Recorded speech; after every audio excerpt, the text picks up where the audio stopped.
নমস্কাৰ বন্ধু বান্ধৱীসকল, স্বাগতম জনাইছোঁ সকলোকে। আৰু অসম চৰকাৰৰ চাকৰি মুঠ 171টা পদৰ বাবে আবেদন লৈ থকা হৈছে। তাত অসমৰ সকলো ল'ৰা ছোৱালী এপ্লাই কৰিব পাৰিব। তো কেনেকুৱা ধৰণৰ কোৱালিফিকেশ্যন লাগিব, কেনেদৰে আবেদন জনাব, সকলোখিনি মই ভিডিঅ'টোৰ জৰিয়তে জনাই দিম। তো আপোনালোকে ভিডিঅ'টো সম্পূৰ্ণ শেষলৈ চাই থাকিব। তো এইটো এডভাৰটাইজমেণ্ট আছে আপোনালোকৰ SCERT আছাম ৰিক্ৰুইটমেণ্ট 2019 অসম চৰকাৰৰ চাকৰি হয়। তাত LDA instructor, demonstrator, teacher, demonstrator total আপোনালোকৰ 60 পোষ্ট আছে। অনলাইন যোগেদি এপ্লাই কৰিব লাগিব। আৰু লাষ্ট ডেট হৈছে 12 এপ্ৰিল, যিটো কয় আপোনালোকৰ state council of education research and training SCERT Assam. তো ইয়াত কেনেকুৱা ধৰণৰ কি পোষ্ট ওলাইছে মই জনাই দিছোঁ আপোনালোকক।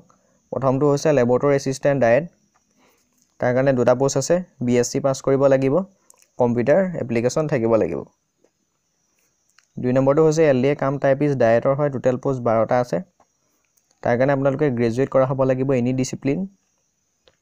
লগতে আপোনালোকৰ এখন 6 মাহৰ কম্পিউটাৰ চাৰ্টিফিকেট লাগিব, DTP টাইপিং কৰিব আপোনালোকে জানিব লাগিব। ঠিক আছে। তো গ্ৰেজুৱেট বুলি ক'বলৈ গ'লে আপোনালোকে আৰ্টছ, ছায়েন্স, কমাৰ্চ যিহতে হ'ব পাৰে, গ্ৰেজুৱেট কৰিলেই হৈ যাব। লগতে এখন 6 মাহৰ চাৰ্টিফিকেট লাগিব, তেতিয়াহ'লে আপোনালোকে পোষ্টটোত এপ্লাই কৰিব পাৰিব LDA কাম টাইপিষ্ট। 3 নম্বৰ পোষ্টটো হৈছে ষ্টেনোগ্ৰাফাৰ গ্ৰেড 3। তাৰ কাৰণে আপোনালোকৰ টোটেল পোষ্ট 4টা ৰাখিছে। গ্ৰেজুৱেট কৰা হ'ব লাগিব এনি ডিচিপ্লিন।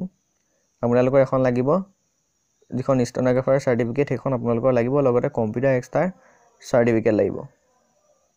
4 নম্বৰটো হৈছে অফিচ এছিষ্টেণ্ট। তো BTC কাৰণে ল'ব, 2টা পোষ্ট আছে। বেচেলৰ ডিগ্ৰী কৰা হ'ব লাগিব এনি ষ্ট্ৰীমত। লগতে আপোনালোকৰ 6 মাহৰ এখন কম্পিউটাৰ চাৰ্টিফিকেট লাগিব, তাত আপোনালোকে DTP জানিব লাগিব। তাৰপিছতো আহিছে আপোনালোকৰ লাইব্ৰেৰিয়ান ডায়েটৰ হয়, টোটেল পোষ্ট 3টা আছে। গ্ৰেজুৱেট কৰা হ'ব লাগিব আপোনালোকে লাইব্ৰেৰী চাৰ্টিফিকেট লাগিব গ্ৰেজুৱেট। লগতে এখন কম্পিউটাৰ এপ্লিকেশ্যন লাগিব, অৰ্থাৎ কম্পিউটাৰ চাৰ্টিফিকেট লাগিব। 6 নম্বৰটো দিছে work experience teacher, total post 2টা আছে। গ্ৰেজুৱেট লাগিব এনি ষ্ট্ৰীম। লগতে আপোনালোকৰ কাটিং, এম্ব্ৰইডাৰী এইবিলাকৰ চাৰ্টিফিকেট লাগিব। 7 নম্বৰটো হৈছে টেকনিচিয়ান ডায়েটৰ হয়, টোটেল পোষ্ট 3টা আছে। তাৰ কাৰণে আপোনালোকে গ্ৰেজুৱেট ডিগ্ৰী কৰা হ'ব লাগিব। লগতে আপোনালোকৰ PGDCA চাৰ্টিফিকেট লাগিব, নাইবা আপোনালোকে BCA কৰা হ'ব লাগিব কম্পিউটাৰ ছায়েন্সত। 8 নম্বৰটো হৈছে গ্ৰেজুৱেট ইনষ্ট্ৰাক্টৰ BTC কাৰণে আছে, টোটেল পোষ্ট 5টা আছে। ইয়াৰ কাৰণে আপোনালোকে BA কৰা হ'ব লাগিব, লগতে থাকিব লাগিব BEd ডিগ্ৰী। 9 নম্বৰটো হৈছে computer technician CTE, total post 3টা আছে। তাৰ কাৰণে গ্ৰেজুৱেট কৰা হ'ব লাগিব, PGDCA চাৰ্টিফিকেট লাগিব কম্পিউটাৰ, নাইবা আপোনালোকৰ BCA নাইবা BSc কৰা হ'ব লাগিব কম্পিউটাৰ ছায়েন্সত। টেকনিচিয়ানৰ পোষ্টৰ কাৰণে এটা আছে। গ্ৰেজুৱেট কৰা হ'ব লাগিব এনি ডিচিপ্লিন, PGDCA চাৰ্টিফিকেট লাগিব, নাইবা আপোনালোকৰ কম্পিউটাৰ যিকোনো লেণ্ড ডিচেবল চাৰ্টিফিকেট লাগিব।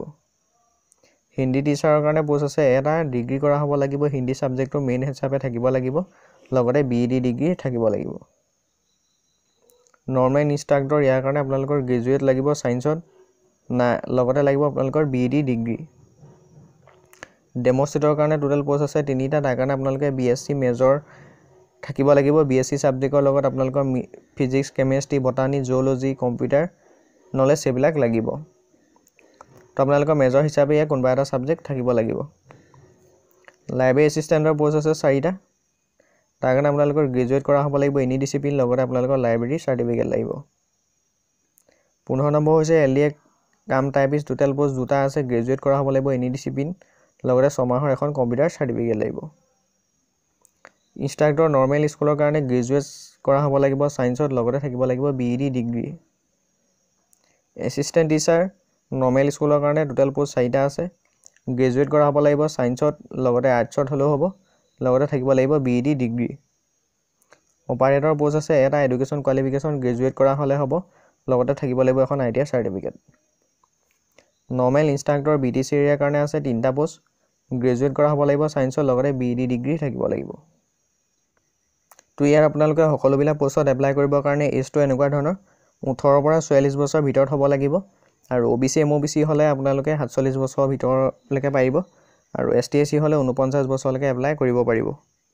তো এপ্লাই কৰিবৰ কাৰণে আপোনালোকে অনলাইন যোগেদি এপ্লাই কৰিব লাগিব www.scert.assam.government.in। তো এই ৱেবছাইটৰ মাধ্যমেৰে 14 মাৰ্চৰ পৰা এপ্লাই চলিছে।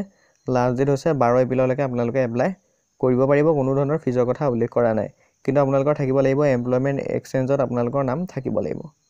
ঠিক আছে বাকি মই ডেছক্ৰিপশ্যনত ইনফৰমেশ্যনটো দি দিম যদি আপোনালোকে কিবা বুজি নাপায় মোৰ ভিডিঅ'ৰ তলত কমেণ্ট কৰিব মই আপোনালোকক জনাই দিম আৰু এইটো এডভাৰটাইজমেণ্ট আহিছে আপোনালোকৰ আসাম টি এমপ্লয়িজ ফালৰ পৰা আহিছে লাষ্ট ডেট হৈছে 30 এপ্ৰিল তাৰ কাৰণে আপোনালোকৰ পোষ্ট দুটা ভাগত বিভক্ত কৰিছে প্ৰথমটো হৈছে assistant fund control officer total post 13টা আছে তাৰ কাৰণে আপোনালোকৰ কোৱালিফিকেশ্যন লাগিব জাষ্ট গ্ৰেজুৱেট হ'লে হ'ব এনি ডিসিপ্লিন অৰ্থাৎ আপোনালোকে সায়েন্স কমাৰ্চ আৰ্টছ যিহতে হওক আপোনালোকে গ্ৰেজুৱেট হ'লে এপ্লাই কৰিব পাৰিব কিন্তু আপোনালোকৰ থাকিব লাগিব 50 মাৰ্কছ সালাৰি দিছে 22000 টকাৰ পৰা 87000 গ্ৰেড পে দিছে 9700 টকা সেকেন্ড হৈছে জুনিয়ৰ এছিষ্টেণ্ট টোটেল পোষ্ট আছে 20টা তাৰ কাৰণে গ্ৰেজুৱেট কৰা হ'ব লাগিব এনি ষ্ট্ৰীমত আৰ্টছ সায়েন্স কমাৰ্চ যিহতে হ'ব পাৰে তাৰ পিছত আপোনালোকৰ এখন কম্পিউটাৰ সাৰ্টিফিকেট লাগিব যিখন আপোনালোকে ছমাহ হ'লেও হৈ যাব লগতে আপোনালোকে আসামিজ লেংগুৱেজটো ভালদৰে ক'ব লিখিব জানিব লাগিব সালাৰি দিছে 14000 টকাৰ পৰা 49000 টকা গ্ৰেড পে দিছে 6200 টকা তাৰ কাৰণে বয়সটো 21 বছৰৰ পৰা 38 বছৰৰ ভিতৰত হ'ব লাগিব আৰু যদি আপোনালোক এছচি এছচি হয় তেতিয়া হ'লে 43 বছৰলৈকে পাব আৰু ওবিচি এমওবিচি হ'লে 41 বছৰলৈকে পাব তাৰ কাৰণে এপ্লাই কৰিব বিচাৰিলে আপোনালোকে সকলোখিনি ডকুমেন্ট ল'ব লাগিব ডকুমেন্টবিলাক সকলোখিনি সেলফ এটেচ হ'ব লাগিব সেলফ এটেচ কৰি আপোনালোকে ষ্টেণ্ডাৰ্ড ফৰ্ম যোগেদি ফিল আপ কৰি পেনি যিখন ষ্টেণ্ডাৰ্ড ফৰ্ম বুলি কয় এখন আপোনালোকে ফিল আপ কৰি সেলফ এটেচ কৰিব সকলোখিনি ডকুমেন্ট অৰ্থাৎ গ্ৰেজুৱেট আৰু কম্পিউটাৰ লগতে 3 কপি ফটো আপোনালোকে লগাব লাগিব ষ্টেণ্ডাৰ্ড ফৰ্মত কাষ্টৰ সাৰ্টিফিকেট দিব বাৰ্থ সাৰ্টিফিকেট নাথাকিলে আপোনালোকে এখন যিখন এডমিট কাৰ্ড হয় মেডিকেল সেইখন দিব লগতে আপোনালোকে এটা বেংক ড্ৰাফ্ট কাটিব লাগিব এছবিআই যোগেদি চালান কাটিলেও হ'ব 300 টকা দিব লাগিব জেনেৰেল সকলে আৰু এছটিএসি সকলে 200 টকা দিব লাগিব আৰু হেতু পোষ্টৰ নাম হৈছে এছিষ্টেণ্ট ফাণ্ড কণ্ট্ৰল অফিচাৰ যিটো প্ৰথম হয় আৰু যিটো সেকেন্ড পোষ্ট হয় তাৰ কাৰণে জেনেৰেল সকলে দিব লাগিব 200 টকা আৰু ওবিচি এমওবিচি সকলে আৰু যদি আপোনালোক এছটিএসি হয় 100 টকা দিলেও হৈ যাব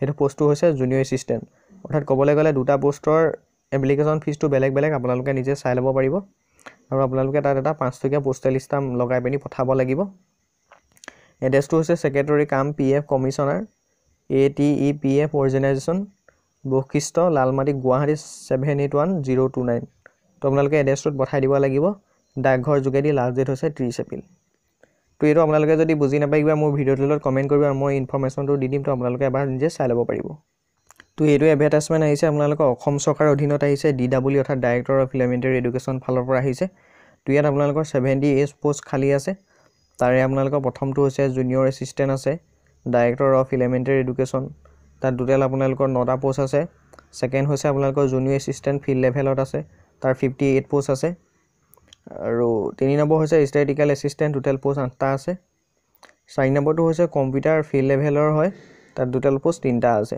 সালাৰি বিলাক আপোনালোকৰ তেনেকুৱা ধৰণে দিছে 14000 টকাৰ পৰা 49000 টকা দিছে তাৰ পিছত আহিলে আপোনালোকৰ যিবিলাক ৰিজাৰ্ভেশ্যন থাকে ৰিজাৰ্ভেশ্যন বিলাক আছে সকলোৰে বাবে আছে PWD পাৰ্টিৰ কাৰণে আছে আৰু বাকি সকলোখিনি কাৰণে আছে তাৰ কাৰণে আপোনালোকৰ পোষ্ট বিলাকত এপ্লাই কৰিবৰ কাৰণে বয়সটো এনেকুৱা ধৰণৰ 18 বছৰৰ পৰা 44 বছৰৰ ভিতৰত হ'ব লাগিব জেনেৰেল সকলৰ আৰু যোনসকল ওবিচি এমওবিচি পৰে তেওঁলোকৰ 47 বছৰৰ ভিতৰত হ'ব লাগিব আৰু যোনসকল এছটিএসি পাৰ্টি হয় তেওঁলোকৰ 49 বছৰ ভিতৰত হোৱালৈকে এপ্লাই কৰিব পাৰিব এডুকেশ্যন কোৱালিফিকেশ্যনটো এনেকুৱা ধৰণৰ যদি আপোনালোকে বেচেলৰ ডিগ্ৰী কৰিছে অৰ্থাৎ যিকোনো ষ্ট্ৰীমত আৰ্টছ সায়েন্স কমাৰ্চ যিহতে হওক আপোনালোকে যদি ডিগ্ৰী কৰিছে তেতিয়াহ'লে পোষ্টত এপ্লাই কৰিব পাৰিব কিন্তু আপোনালোকৰ এখন 6 মাহৰ কম্পিউটাৰ সাৰ্টিফিকেট লাগিব মিনিমাম 6 মাহৰ এখন কম্পিউটাৰ সাৰ্টিফিকেট লাগিব তাৰ পিছত আপোনালোকৰ সিলেকশনটো এনেকুৱা ধৰণে হ'ব ৰিটন এক্সামিনেশ্যন হ'ব OMR বেছড তো তাৰ কাৰণে আপোনালোকে 100 মাৰ্কছৰ প্ৰথম এক্সাম দিব লাগিব এটো আপোনালোকৰ ৰিটন এক্সাম হ'ব তো তাৰ কাৰণে আপোনালোকে পিছত কলিং কৰিব